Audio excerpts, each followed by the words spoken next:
కవిత గారు ఢిల్లీ లిక్కర్ స్కామ్‌లో ప్రెజెంట్ తిహార్ జైల్‌లో ఉన్నారు. అయితే ఈ జైలు మార్చాలని జెప్పేసి ఒక పిటిషన్ ఏసారు.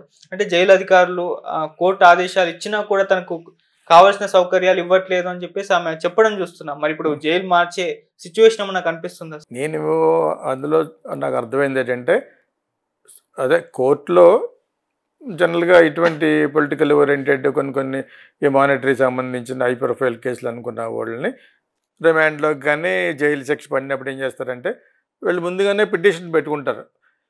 నాకు కొంచెం ఈ విధంగా కొంచెం ప్రిఫరెన్షియల్‌గా ఉండాలి. నాకు ఈ ప్రాబ్లమ్స్ ఉన్నాయి. మెడికల్‌గా కొన్ని ప్రాబ్లమ్స్ ఉన్నాయని చెప్తారు. దానికి కోర్టు ఓకే అంటుంది. దానికి ఎప్పుడో గాని అందు. ఎప్పుడో గానీ అది డిపెండింగ్ ఆన్ ద కేస్. ఒక మర్డర్ చేసిందనుకో అప్పుడు అమ్మాయి, ఈ అమ్మాయికి అడగడానికి అధికారం ఉండదు. That was only money laundering, bribe సంబంధించిన కేసు అది.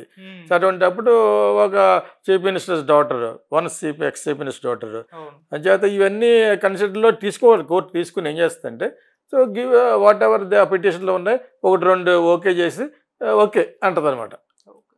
సో ఆ రిపోర్ట్ ప్రకారంగా తిహార్ జైల్లో ఇన్ని చూడరు. అక్కడ ఎంతకంటే బోర్కత కూడా అక్కడ కూడా వెళ్ళి ఇన్ఫ్లుయెన్స్ చేయొచ్చు ఎవరో బీజేపీ వాళ్ళు. లేదా మొత్తానికి కొంచెం ఆర్డినరీగానే డీల్ చేయడం అంటే అంటారు. అలా చేయరు. కానీ తిహార్లో ఈవిడిగా అందులో కోర్టు ఒప్పుకున్న దాంట్లో కంటే ఇంకెక్కువ అడిగిన దానికో అది వాళ్ళు చేయలేరు. బికాజ్ అక్కడ already Manish Sisodia is there కదా, చాలా కాలం నుంచి ఉన్నాడు.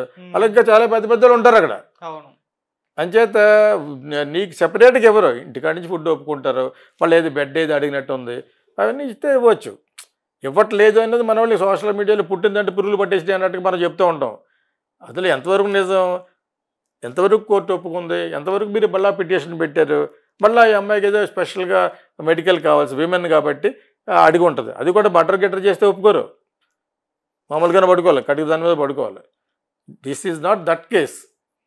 ఇది మనం సీరియస్ అనుకున్న దాన్ని వాళ్ళ ఫ్యామిలీ మీద ఉన్న కక్షతో ఇంకా సీరియస్ చేసే మనం సోషల్ మీడియాలో, అంతే కదా. వాళ్ళ ఫ్యామిలీ మీద ఇక్కడ వరకు ఉన్న అందరికీ అర్థమైతే మీకు, సొంత వాళ్ళకి, పక్క వాళ్ళకి, ప్రజలను పరిపాలించిన చీఫ్ మినిస్టర్ కాబట్టి అతను గర్వం, మాట్లాడే తీరు, ఈడియా మోడియా గీడియా ఏం పీక్కుంటారు పీక్కోండి ఏంటిది, ఇవన్నీ మాట్లాడడం వాళ్ళ మీద ఉన్న కక్ష గురించి ఆ అమ్మాయిని బాగా సఫర్ అవ్వాలి అనుకునే వాళ్ళు ఎక్కువ ఉంటారు సోషల్ మీడియాలో. ఆ విధంగా మనం అంటున్నాం. కానీ వాళ్ళు దేనికి అప్లై చేశారు అనేది కరెక్ట్గా డ్రాఫ్టింగ్ చూస్తే కానీ అర్థం అవుతుంది. పరుపులు అడిగిందో ఇంకోటి ఏమైనా అడిగిందో, బికాజ్ విమెన్కి అడగవచ్చు, మర్డర్ చేస్తే కాదు. మళ్ళీ if it is a third kind of a case అయితే మటుకు దే విల్ నాట్ యాక్సెప్ట్, మాట్లాడలేవు. ఫస్ట్ ఏమైతే ఇచ్చిందో అటువంటి కారాగార శిక్ష చేస్తారు.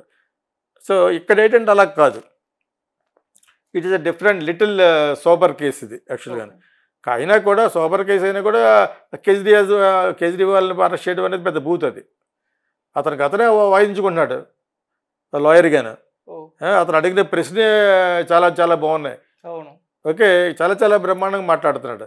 ఓ పక్కన అదర్ కంట్రీస్ కూడా సపోర్ట్ చేస్తున్నారు. బీజేపీకి నేను ముందే చెప్పాను మన ఛానల్లోనే, అతను కానీ అరెస్ట్ చేస్తే బ్యాడ్ అవుతారని. అవును సార్. అతను ఒక విధంగా బ్యాడ్ని మూట కట్టుకుంటున్నారు బీజేపీ. ఇప్పుడు గేమ్ చేయలేరు. ఇప్పుడు అతను వదిలేస్తే ఈ అమ్మాయిని వదిలేయాలి, మనీష్ సిసోడియాని వదిలేయాలి. చాలా బూత్ ఏంటంటే వాళ్ళని అరెస్ట్ చేయడం. ఎందుకంటే వాళ్ళకి మంచి పేరుంది. పేరేముంది, అతను కూడా హిపోక్రేటే.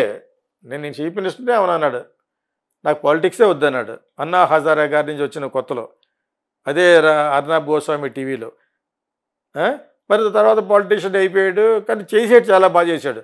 ఢిల్లీలో అతనికి మంచి పేరే ఉంది. ఇంక వీళ్ళ ఉప్పు తిని బీజేపీ వాళ్ళు కూడా అతని గురించి బ్యాడ్గా మాట్లాడాలి తప్పితే అతనికి మంచి పేరే ఉంది. In spite of all this politics రానని మళ్ళీ వచ్చి చేసినా కూడా అతనికి మంచి పేరే ఉంది. ఆల్ ఇంటెలిజెంట్ పీపుల్ సర్కిల్లో Kejriwal he's got a good, not Kavitha he's got a very opposite to that. నేను 100 కోట్లు కాదు, దీని వెనకాల 1000 కోట్లు అని చెప్పేసి వెతుక్కోండి. ఎవరి టీవీలో చెప్పాను, అందులో చెప్పాను ఆల్రెడీ. 100 కోట్లు అమ్మాయి దొరికింది, ఇచ్చినట్టు వాళ్ళు అప్రూవల్ అయినట్టు చెప్పారు.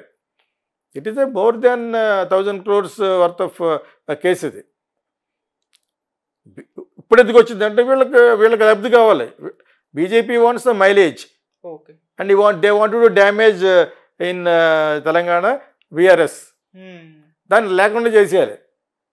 ఇది ఒకప్పుడు తెలుగుదేశం చేసిపెట్టు ఆయన. దాన్ని లేకుండా చేసేయాలని. అవును. ఇంకా అప్పుడు ఏం చేయాలి, ఎదురుగా వెళ్ళిపోయి అతను కాళ్ళ మీద పడిపోయాడు. వాళ్ళతో కలవడం వల్ల తెలుగుదేశం నష్టం ఆంధ్రాలో, అదే మీకు వాళ్ళకి లాభం. ఎలాగే జగన్ సీట్లు వస్తే చేస్తాడు, పవన్ కళ్యాణ్ ఆటలో అరటిబండిలాగా అతనికి ఏదో చేస్తే ఇలాంటికి వెళ్ళిపోతూ ఉంటాడు. అతను పక్కన పెట్టినా కూడా Chandrababu Naidu is big leader కాబట్టి అతనికే నష్టం. ఇది బిగ్ పార్టీ, పర్సంటేజ్ ఏమి లేదు, వాళ్ళు కమ్యూనిటీ వైజ్గా పర్సంటేజ్ 4% వాళ్ళు, కానీ వాళ్ళు అలా డెవలప్ చేసుకున్నారు. దాన్ని చూసి మనం జలస్ ఫీల్ అవ్వకూడదు, ఎందుకంటే that is how it happened. 27% ఉన్న కాపులు కాకుండా 4% ఉన్న కమ్మోడు చీఫ్ మినిస్టర్ కోరుకోవడం, 6% ఉన్న రెడ్డి చీఫ్ మినిస్టర్ ఆడుకోవడం అనేది పెద్ద పరమ బూత్. ఇది నభూతో నభవిష్యత్తు, భూతో భూతు. అదేనప్పుడు ఏం చేస్తారు, మానిటరీగా వాళ్ళు సెటిల్ అయిపోయారు కాబట్టి వీళ్ళలో ఐకమత్యం లేదు. అర్థమైందా? దాన్ని వీళ్ళు క్యాష్ చేసుకుంటారు. పవన్ కళ్యాణ్ ఒక్కడిని పక్కన పెట్టుకుంటే మాకు మైలేజ్ వస్తుంది, ఇవాళ కాకపోతే రేపైనా మైలేజ్ వస్తుంది అని చెప్పేసి, కాపుల్లో మైలేజ్ వస్తుందని అక్కడ అతను సపోర్ట్ చేస్తారు. అతను ఇప్పుడు కూడా 2 సార్లు ఓడిపోతే పక్క వెళ్ళి తర్వాత అంటారు, ఇంకెవడన్నా వస్తే పెట్టుకుంటారు. మీకు అర్థమైందా? If anything happens goes wrong, he will also been ignored. సరిగ్గా 48 గంటల్లో ఒకవేళ బీజేపీ గేట్లు తెరిస్తే కాంగ్రెస్ ప్రభుత్వం పడిపోతుంది అని చెప్పేసి అల్లేటి మహేశ్వర్ రెడ్డి గారు, బీజేపీ నేత, ఎమ్మెల్యే చెప్పడం చూస్తున్నాం సార్. మరి ఇప్పుడు బీజేపీకి కాంగ్రెస్ ప్రభుత్వాన్ని పడగొట్టి వాళ్ళ గవర్నమెంట్ ఫామ్ చేసేంత కెపాసిటీ ఉందంటారా? మరి మీ ఒపీనియన్ సార్ దీనిపైన? అదే చెప్పాను, బీజేపీ గోడ మీద గుంట నక్కలాగా చూస్తూ ఉంటుంది, ఎవరితో ఎప్పుడైనా కలిసిపోవచ్చు. ఓకే, వాళ్ళకి ఏదో విధంగా స్టేట్లో 10-12 సీట్లు కావాలి ఇప్పుడు ప్రస్తుతం, అర్థమైందా? అంటే షేక్ చేస్తూ ఉంటారు. అలాగని చెప్పేసి కాంగ్రెస్ డెఫినెట్గా వాళ్ళకి వచ్చిన సీట్లు వీళ్ళకి ఇవ్వదు, వాళ్ళకి రాకుండా చేసి వీళ్ళకి లబ్ధి పొందాలంతే. బీజేపీకి ఏదో విధంగా 10 సీట్లు కావాలి, చాలా సింపుల్. నేను చెప్పేవి సింపుల్గా ఉంటాయి, మిగతా వాళ్ళందరూ చాలా క్యాలిక్యులేషన్గా మాడుతూ ఉంటారు, మంచి తెలుగులో మాడుతూ ఉంటారు కదా. నేను అలా చెప్పను. మన ఇద్దరు కాఫీకి తాగుతాకి వెళ్ళినప్పుడు ఏం చేయదు నిజమేనా అంటే మన ఇద్దరు ఎలా మాట్లాడుకుంటాం, అలా ఉండాలని నేను మొట్టమొదటి చెప్పాను ఒక 3 years బ్యాక్. నా ఇంటర్వ్యూస్ కానీ నా సొంత ఛానల్ కానీ, ఇద్దరు కాఫీ తాగుతున్నప్పుడు పాలిటిక్స్ మాట్లాడుకుంటే ఎలా ఉంటుంది, ఇద్దరు కలిసి సరదాగా సినిమా గురించి మాట్లాడుకుంటే ఎలా ఉంటుంది, అలా ఉండాలి. పట్టి ఆ భాష మాట్లాడుతూ ఉంటారు కొంతమంది, చిరాకు వాళ్ళు చూస్తే నాకు. ఎందుకది ఎవరికి అర్థమవుతుంది, ఇలాగే మాట్లాడుకోవాలి, క్యాజువల్గా మాట్లాడుకుంటేనే సోషల్ మీడియా సొసైటీలో మనం ఉన్నాం కాబట్టి అలాగే మాట్లాడుకోవాలి. ఆ విధంగా ఇట్టి రేపొద్దుట ఇలాగ అలా బీజం వేయకపోతే విషబీజం నాటాడు, కాంగ్రెస్ గవర్నమెంట్ పడిపోతుంది, బీజేపీ వాళ్ళు ఆక్రమించేసుకుంటున్నారు అని కేటీఆర్ చెప్తాడు. అందులో నిజం ఉందా అంటే ఉండవచ్చు.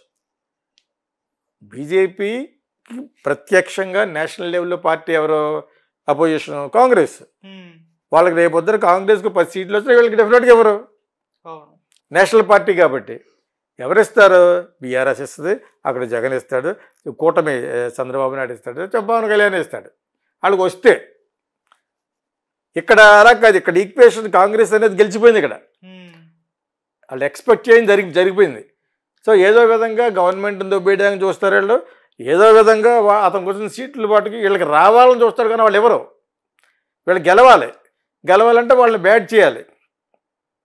ప్రజల్లో పట్టుకొస్తాడు కేటీఆర్, రేపో మాపో పడిపోయే గవర్నమెంట్ ఇది, అంచేత మీరు వాళ్ళకి ఎందుకు వేయడం, మాకు వేయండి, లేకపోతే బీజేపీకి వేయండి అని. అర్థమైందా? ఇండైరెక్ట్గా బీజేపీకి వేయమని వాళ్ళు కూడా చెప్తున్నారు, లేకపోతే వాళ్ళకి మనుగడ లేదు.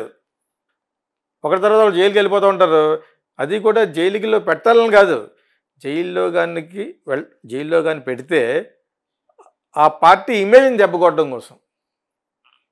వాళ్ళిద్దరు జైలు వెళ్ళటం వల్ల వీళ్ళకి ఏమొస్తుంది, వాట్ విల్ గెట్, ఏమీ రాదు. వస్తే ఇస్తే సీట్లు రావాలి, ఆ పార్టీకి దెబ్బ కొడతారు.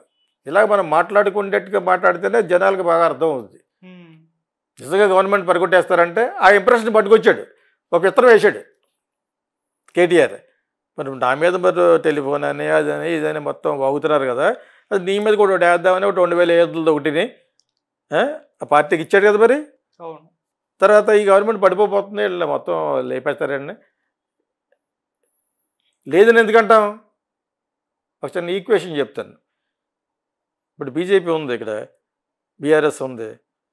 కొంతసేపు బీఆర్ఎస్ మాట కోరుకుని వాళ్ళకి ఎక్కువ పార్లమెంట్ కానీ వచ్చినా రాకపోయినా వీళ్ళతో వినీలం అయిపోయింది ఇంకో బీజేపీతోటి, అప్పుడు డెఫినెట్గా పడగొట్టేస్తారు కదా.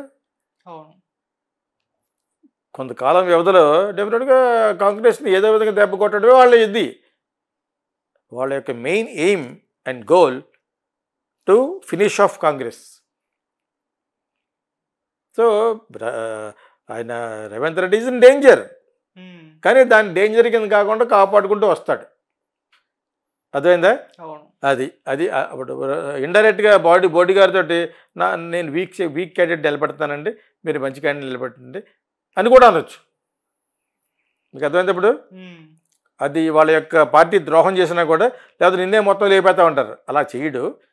What ever it is, Congress కూడా ఎక్కువ సీట్లే వచ్చేటట్టుగా చేస్తారు. బికాజ్ ఈజ్ ద గవర్నమెంట్, అతని యొక్క క్యాంపెయినింగ్ స్టైల్ బాగుంటుంది కాబట్టి వస్తాయి.